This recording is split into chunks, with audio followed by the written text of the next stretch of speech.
I think Jorge's journey is a bit special in this movie because he is forced to stand back and really watch these young people make decisions that affect their own lives. And that's what we do with our children. Thomas has to make some grown-up decisions as well, whether or not he is going to take everybody back to Wicked and risk all of their lives, or whether he'll go it alone. Almost an impossibility, but a very brave, brave soul he is to not leave his brother, best friend, in the hands of these evil people. With Wes, having this being his third film that he's done of this series, it's a tribute to him because he could be on to much larger films. I'm sure he's had those offers and he could duck out of this. But instead, he really wants to cut his teeth and finish what he started. And his vision is so linked to so many different pieces of this. It takes an imagination, a very big imagination, to cultivate that kind of filmmaking. And he's gentle, he's graceful, he's calm, he listens, and he's excited. What else could you ask for? I love what Gillen does because when we get into a situation where, you know, we have to stop for a minute and slow it down and talk about what motivates character, Gillen is at the forefront of that. I really love working with Gillen because he has the ability to think out of the box. It's not only giant, but it's also very specific in that it reflects a modern day dystopian Western.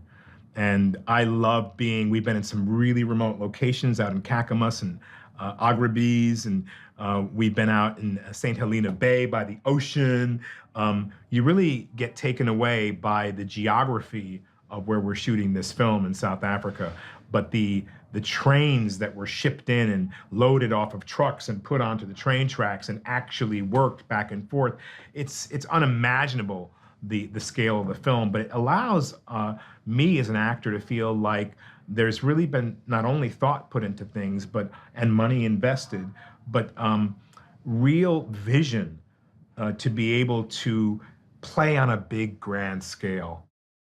Here, we've had the ability to really, truly create and honor the script and honor all of our characters and still maintain the excitement and the big scale with which we're doing things. I get tickled, you know, when I can be in this berg today at the helm, you know, flying it, and I'm really up in the air. I can really see out. It's like I'm flying a spaceship. How amazing is that? When do you get a chance to do that in real life?